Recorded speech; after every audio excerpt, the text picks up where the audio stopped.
Bonjour à tous, dans mon émission L'invité de Vassia, aujourd'hui j'ai le plaisir de recevoir Tanguy Kara. Bonjour maître. Bonjour Vassia et merci beaucoup pour l'invitation. Merci à toi. Tanguy, est-ce que tu peux nous parler un peu de toi? Oui, tout à fait Vassia, je te remercie. Je suis un enfant du pays, je suis né à Cannes il y a maintenant 39 ans, vu que mon anniversaire était il y a 2 jours. Ah, joyeux anniversaire. Merci. Et donc j'ai toujours été dans la région, passionné de cette belle région dans laquelle nous vivons. Le collège ici, l'école primaire, le lycée, et puis la faculté à Nice. Oui. Je crois que nous y reviendrons après. Tout à fait. Sur les études. Oui. Et j'ai la chance maintenant, depuis 10 ans, de partager ma vie avec ma femme Rosalia. Et puis nous avons également 2 enfants, Victor et Élise. Donc je m'ennuie jamais dans notre quotidien. Non. Et comme j'aime beaucoup les animaux, aussi un petit chat siamois, Vlad, qui nous accompagne dans toutes nos péripéties. Génial. Mes amitiés à Rosalia, que j'ai eu plaisir à interviewer également et qui est très compétente dans son domaine. C'est très gentil à toi. Et un gros bisou aux 2 enfants. C'est vraiment un réel bonheur de t'avoir aujourd'hui sur ce plateau et de pouvoir échanger de ton parcours, de ta vie de chef d'entreprise, de papa, de mari. Et c'est un réel plaisir pour moi. C'est un plaisir partagé, Vassia. On va parler un peu de tes études. Parle-nous un peu de tes études, de ton parcours. Alors, j'ai fait une licence en droit privé à la faculté de Nice. Oui. Puis derrière, un master 2 en droit des affaires qui était très riche avec beaucoup d'enseignements. Et c'est à ce moment-là, même si je ne me destinais pas forcément à être avocat, parce que j'avais envisagé, étant féru d'histoire, de faire peut-être des études d'histoire de droit, pour après être prof maître de conférence. Oui. Et puis j'avais hésité également à être huissier de justice. D'accord. Et finalement, un peu par une filiation familiale qui remonte à très loin, vu qu'un de mes grands-oncles et un arrière-grand-père étaient avocats, j'ai décidé de me lancer dans les études de droit. Et puis pour être avocat plus spécifiquement, j'ai passé le CRFP1 en 2009, que j'ai obtenu, et puis après le CAPA en 2012. Et donc j'ai commencé à être avocat à partir J'ai prêté serment le 9 janvier 2013. Oui. Et donc avocat au barreau de Grasse, j'entame maintenant ma 13e année, pour être exact, d'avocat. Super Tanguy. Pourquoi? Quelle est la décision qui t'a amené à te spécialiser dans l'avocat du droit immobilier? Alors en fait, avant de m'installer et d'avoir mon propre cabinet, même si j'ai toujours été à mon compte, inscrit depuis 2013 en nom propre, puis après en société, j'ai été avocat collaborateur dans un cabinet qui avait beaucoup de contentieux en droit de la copropriété, avec des agences immobilières. Oui. Donc je me suis familiarisé à ce droit et un droit qui est complexe et puis avec beaucoup de tenants et aboutissants comme tu le sais, et puis très varié. Finalement, j'en ai fait de plus en plus. Oui. Et le droit des affaires qui était ma première spécialité, je ne dis pas est passé un peu en second plan, mais ça m'a permis d'avoir cette double compétence qui aujourd'hui, je pense, avec beaucoup de modestie, fait la richesse de mon accompagnement auprès de mes clients. Parce que souvent, quand j'entame un litige en droit des affaires, je crée une relation avec par exemple une agence immobilière, puis derrière je peux accompagner le client à la fois en droit des affaires et puis aussi en droit immobilier. Donc c'est comme ça que je me suis lancé finalement dans le droit immobilier. Dans tous les cas, je peux dire que ta spécialité du droit immobilier, mais surtout ta manière d'accompagner tes clients est vraiment très intéressant et c'est tout à ton honneur parce que tu es très professionnel. Je peux d'autant plus en parler puisque j'ai une agence immobilière et que je fais appel à Tanguy pour tout ce dont mon entreprise ou personnellement je peux avoir besoin ou j'ai eu besoin. Donc, un grand merci à toi pour ce côté professionnel et humain que tu as. Ta confiance m'honore beaucoup, donc j'essaie de me montrer digne chaque jour. Et tu en es très, très digne. Maintenant, parle-nous un peu de ton entreprise. Alors moi, mon entreprise, comme je l'avais dit, c'était un peu mon propos liminaire, étant avocat en 2013. En 2020, au moment du Covid, j'ai décidé de lancer mon propre cabinet. Oui. Et finalement, j'ai trouvé des locaux que tu connais au Canet Mairie. Tout à fait. Où j'ai eu la chance de pouvoir acquérir un cabinet avec 4 bureaux. Oui. Et donc sur ce, d'abord, j'ai recruté Mathilda en tant qu'avocate collaboratrice que tu connais. Effectivement. Et puis une secrétaire, Maître Hakimi donc, et une secrétaire l'an dernier, Marion aussi, qui me permet de développer le cabinet. Et là, j'envisage d'ici la fin d'année de prendre également un autre avocat collaborateur pour essayer de grandir et puis toujours de faire face à la demande de mes clients et d'être au plus près de mes clients et surtout d'être réactif comme j'aime l'être. Parce que je considère qu'aujourd'hui, à l'ère du numérique et puis du mail instantané et du WhatsApp, parce que beaucoup de clients communiquent par WhatsApp, qu'il faut être réactif et donc pour toujours avoir un bon traitement des dossiers, il faut, il faut aussi bien s'entourer. C'est tout à fait vrai. C'est vrai que ça va vite. Les clients souhaitent qu'on puisse répondre à la seconde de la réception de leur message. Donc oui, c'est super que tu penses à faire grandir ton cabinet, à prendre un nouveau collaborateur, déjà par la charge de boulot, mais aussi par toutes les recommandations qui te sont faites de par ton professionnalisme. C'est ça, et puis aussi une petite anecdote à laquelle je pense. Quand j'ai commencé en 2013, les gens correspondaient par courrier postal et par fax, les clients, les confrères. Donc c'est vrai que le temps de réaction était beaucoup plus distendu et beaucoup plus grand, ce qui permettait aussi de voir les choses différemment, alors qu'aujourd'hui, il faut vraiment être opérationnel. Je referme la parenthèse. Il faut être à la seconde. Il faut être à la seconde. En parlant de, ça fait 13 ans maintenant que tu es avocat, lorsque tu as prêté serment, est-ce que lorsque aujourd'hui tu te poses et que tu regardes un peu en arrière, tu vois la carrière que tu as, cette belle carrière qui continue de grossir et qui va encore grossir, parce qu'on parlera de comment est-ce que tu vois ta carrière dans 2, 3, 5 ans. Quand on va parler de ce qui a déjà été accompli, est-ce que tu pensais en portant serment que tu allais avoir une carrière aussi magnifique? J'espérais atteindre mes objectifs, même si aujourd'hui ils ne sont pas encore atteints. Mais c'est vrai que quand je me suis lancé dans cette belle profession qu'est l'avocature, ne partant pas avec des parents qui étaient dans le droit ou qui avaient un cabinet, je savais que ça allait être dur. Puis finalement, c'est de croire en soi, en ses projets et puis le travail acharné, parce qu'on n'a rien sans travail, que j'ai pu apprendre d'abord ce métier qui est très dur, et puis après avoir parce qu'il faut aussi de la réussite et de la chance, en plus du travail. J'ai pu petit à petit faire mon nid, si je peux m'exprimer de la sorte. Et comme je dis toujours aux jeunes confrères notamment qui veulent s'installer au bout d'un an ou deux, que Rome ne s'est pas fait en un jour et puis que les choses se font petit à petit. Il faut mettre petit à petit des pierres et puis construire sa maison. Et donc j'essaye toujours de prendre les choses au fil du temps et petit à petit pour avoir des bases solides en tout cas. Ça, c'est très beau. C'est très beau. Et puis, pour la suite aussi, c'est de continuer de grandir avec le prochain collaborateur qui va arriver. Continuer de grandir et puis pourquoi pas après, voire même pour ouvrir un cabinet secondaire où je suis aussi à l'écoute pour éventuellement pouvoir avoir d'autres projets. Donc sur ça, je reste attentif. Ayant consolidé aujourd'hui la base initiale et primaire de mon cabinet, je suis à l'écoute pour de bonnes opportunités. Eh bien, génial. En parlant de ton cabinet, qu'est-ce qui fait la réussite aujourd'hui de ton travail auprès de ta clientèle? Alors je pense que la plus belle réussite, comme je dis toujours, même si nous rencontrons tous des gens et puis des personnes intéressantes et que nous avons différents cercles d'amis, c'est les premiers clients initiaux auxquels j'ai pu faire avoir de bonnes décisions ou en tout cas bien les accompagner. Parce qu'en tant qu'avocat, parfois on a des dossiers mauvais, donc on ne peut pas dire qu'on gagne 100% des dossiers. Une des belles réussites, c'est quand un des clients déjà peut nous dire merci maître, vous m'avez bien accompagné. On n'a pas gagné sur tous les points, on n'a pas gagné du tout le dossier, mais on a atténué la sentence. Ou d'autres clients, on a gagné grâce à votre travail. Et ça, c'est la plus belle des réussites. Et je pense que la recommandation la plus légitime, c'est quand mes anciens clients me recommandent pour un nouveau dossier, par exemple en immobilier ou en droit des affaires.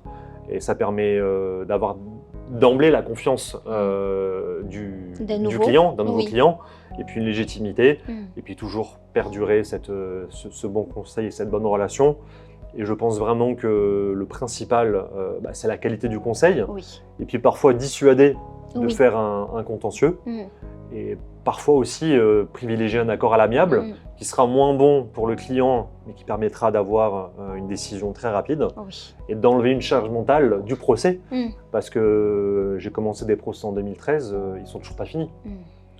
Parfois en première instance, on a un procès qui va durer 2 ou 3 ans, puis en cour d'appel 3 ou 4 ans, puis après en cour de cassation, on peut avoir une décision qui est cassée et renvoyée devant une cour d'appel de renvoi. Et à ce moment-là, on est d'office à 10-12 ans de procédure. Oui. Donc souvent, j'explique ça à mes clients en leur disant que, outre la charge financière et puis juridique, il y a une vraie charge émotionnelle et que ça peut aussi influer malheureusement sur le stress, la santé. Et parfois donc privilégier un accord et après la réactivité. Je pense que c'est vraiment ce qui fait la qualité de mon travail, c'est ces trois piliers. Ces trois piliers, tout à fait. Tanguy, est-ce que tu peux nous dire un peu quelles sont les matières du droit immobilier dans lesquelles tu exerces, dans lesquelles tu mets vraiment tes compétences? Oui, Vassia, tout à fait. En droit immobilier, on a quasiment des sous-matières, c'est-à-dire qu'on peut avoir la copropriété d'un côté, tout ce qui est litige sur les ventes immobilières de l'autre, les baux, et enfin la gestion locative des baux commerciaux d'habitation. Et moi, je peux traiter les dossiers dans ces 4 types de sous-droit ou d'affaires. Et après, quelque chose qui est assez transversal aussi, le vice caché. C'est-à-dire qu'on avait fait d'ailleurs par le passé on a fait une émission là-dessus. Grâce à toi, tu m'avais gentiment invité et puis j'avais pu éclairer au mieux ton auditoire. Et ce sont des matières que je peux faire et traiter principalement. Et par exemple, je vais donner un exemple pour chaque sous-matière. Oui, ça serait très intéressant. Pour commencer sur les ventes immobilières, ça peut être orienté par un notaire ou toi, par exemple, pour une vente immobilière, un litige sur l'obtention d'un prêt bancaire ou par exemple d'un séquestre qui est bloqué chez un notaire. Et moi, en tant qu'avocat, je peux intervenir pour voir si l'acquéreur ou le vendeur ont respecté leurs obligations, notamment dans le dépôt des pièces auprès des banques ou au titre des conditions suspensives, voir s'il y en avait d'autres de droit commun ou particulières, si par exemple elles ont été purgées, ce qui permet de débloquer le dépôt de garantie envers l'une ou l'autre partie, sachant qu'il y a malheureusement un contentieux florissant sur ce type de litige. Après, il y a également forcément les problèmes de baux d'habitation avec des locataires qui ne payent pas forcément leur loyer ou des propriétaires parfois peu scrupuleux qui ne remplissent. Voilà, il n'y a pas de méchants ou de bons, ça dépend vraiment des deux côtés. Ça dépend des dossiers. Ou des propriétaires peu scrupuleux qui ne donnent pas le clos et le couvert, par exemple, en donnant un local ou un bien d'habitation qui n'est pas forcément en bon état. Et avec par exemple une toiture qui peut être fuyarde ou des canalisations fuyardes, des choses comme ça. Donc ça, on a un vrai contentieux sur ça. Et après, les loyers impayés, bien entendu. Je peux également assister le bailleur lorsque des loyers impayés sont dus ou quand un congé est donné en baux d'habitation pour vendre ou récupérer le bien ou en bail commercial pour tout simplement que le propriétaire puisse également récupérer son fonds de commerce, les murs du fonds de commerce, même si bien sûr il y a un large contentieux avec l'indemnité d'éviction à payer au locataire si c'est le cas. Et après enfin sur la copropriété, je peux assister à la fois des habitants de copropriété, des copropriétaires ou parfois des conseils syndicaux avec des syndics que je peux avoir en client sur des litiges liés à des contestations d'assemblée générale, des problèmes de prescription et d'usucapion, par exemple un propriétaire qui a accaparé des parties communes et qui demande la propriété sans payer d'argent au syndicat des copropriétaires. Tout à fait. Donc il peut avoir ce type de litige. Et après tout litige sur la pose, par exemple, de véranda, de blocs de climatisation façade, de charges impayées aussi. Donc c'est assez large et transversal. Donc ça permet vraiment de pouvoir aiguiller les clients au mieux sur un panel de domaines. C'est intéressant de voir que dans le droit immobilier, tu peux vraiment aussi bien accompagner d'un côté un locataire pour lequel les droits sont menacés, que ce soit un propriétaire pour lequel également ses droits sont menacés. Tu peux accompagner un syndic, un conseil syndical, un copropriétaire. Donc la palette vraiment d'activités dans ton accompagnement du droit immobilier est vraiment complète. Elle est en effet assez large et c'est un droit un peu transversal parce que dedans, on va avoir aussi des problématiques souvent d'urbanisme, par exemple avec des constructions illicites. Donc après, on peut aussi avoir un peu de pénal avec le délégué du procureur qui peut dire que certaines constructions sont illicites. Et puis on va devoir avoir recours à tout un nombre de professionnels aussi qui vont nous aider en tant qu'avocats. expert en immobilier, expert spécialisé dans la fixation des loyers, Oui. expert, un huissier de justice, un notaire, un géomètre pour refaire aussi souvent Tout à fait. un état descriptif de division par exemple en copropriété. Et puis voilà, ça permet d'avoir un conseil complet vraiment pour le client. Et comme je te l'ai dit, je peux aussi après les aiguiller en droit des affaires. Oui. Et notamment pour les chefs d'entreprise qui ont des agences ou des syndics, de pouvoir aider à la création de holding ou les restructurer, ce qui permet de pouvoir dispenser aussi un conseil, je pense, de qualité.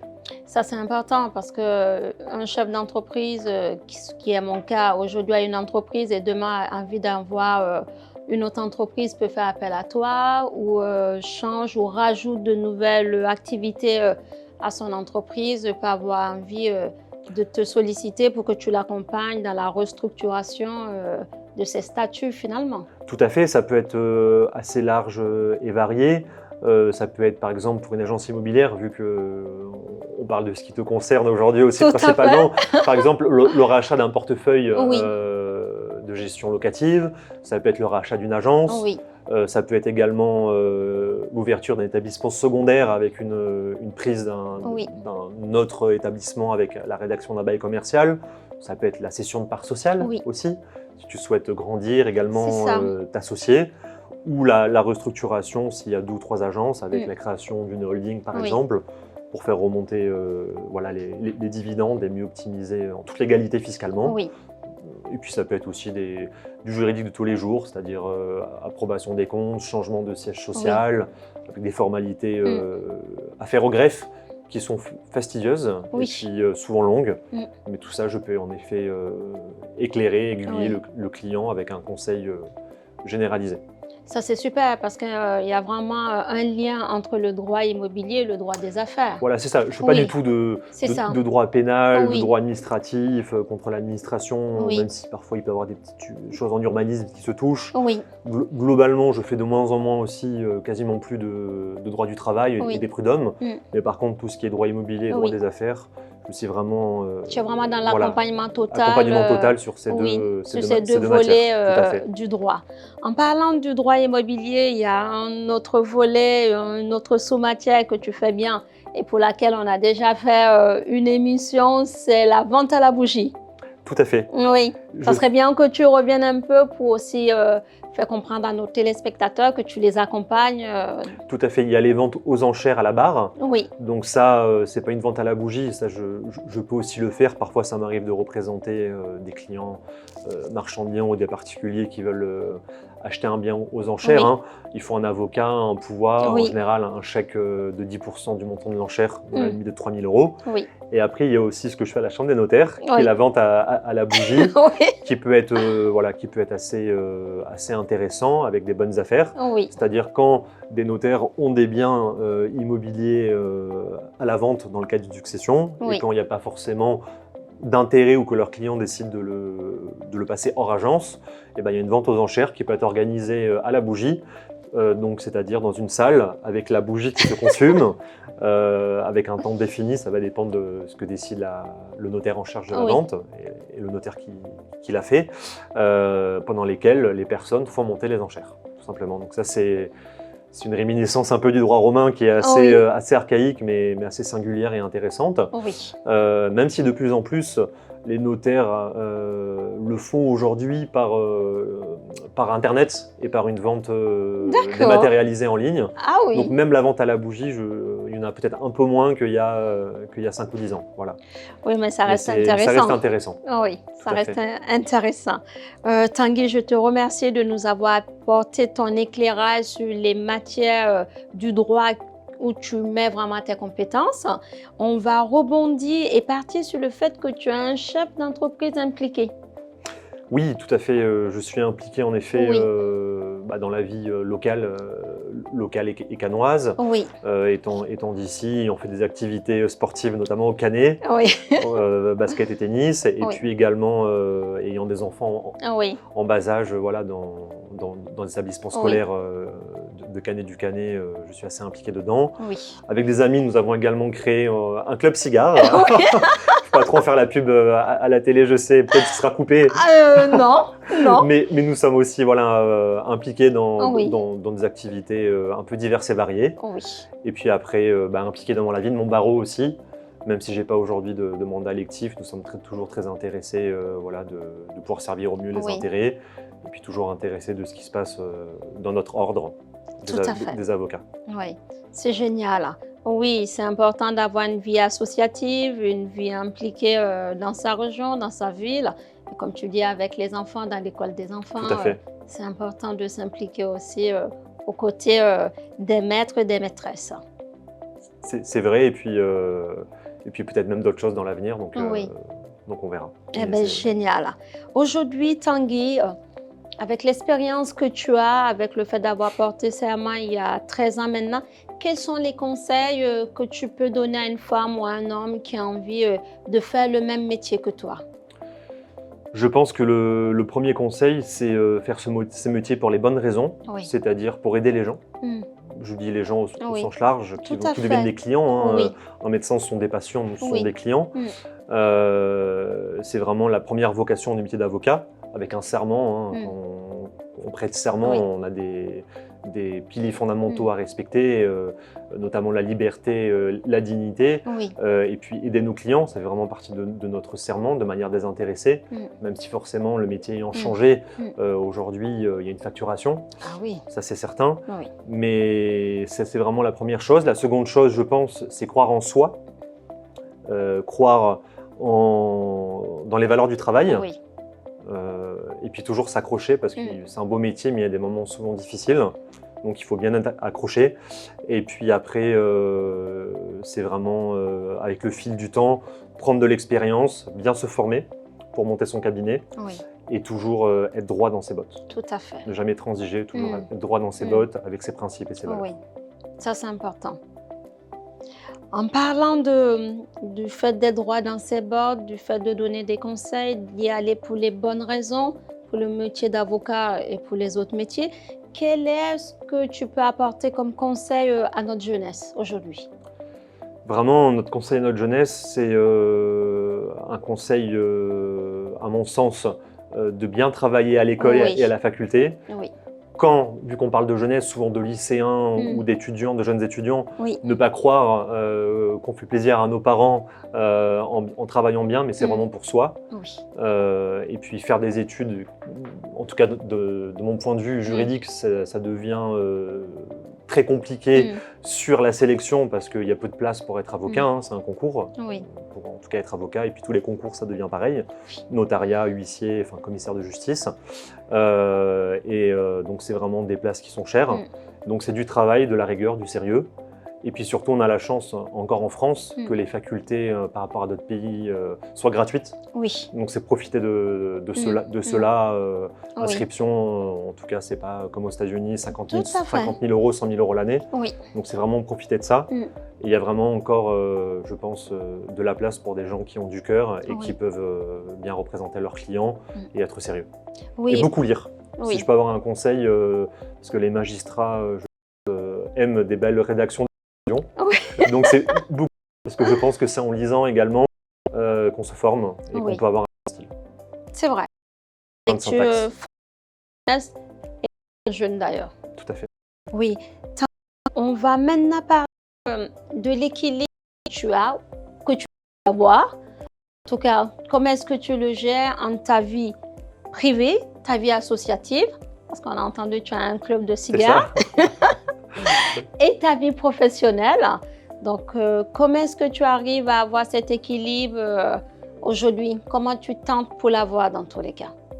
C'est un équilibre sensible, parce qu'on est toujours sur une corde raide, mais en effet, il faut un peu avoir un don d'ubiquité et puis à la fois être au cabinet présent tous les jours, en audience au tribunal, également à la maison. Alors, bien entendu, nos enfants sont à la garderie et à la crèche, donc sur ça, j'essaye toujours de rentrer pour une heure pas trop tardive, même si après je dois repartir travailler. Il y a toujours des exceptions. Tout à fait. Mais il faut toujours avoir un équilibre. Dernièrement, j'essaye aussi de moins travailler le week-end. Donc ça, c'est aussi voilà, quelque chose sur lequel je veux Oui. tendre, et plus s'aérer et faire du culturel. Oui. Et globalement, je pense que si on est équilibré dans son travail et dans sa vie de tous les jours, on peut arriver à mixer les deux, et notamment la vie d'avocat et de jeune père de Oui. famille. Eh bien, En ce qui me génial. concerne. Génial. J'ai été ravie de passer ce moment avec toi.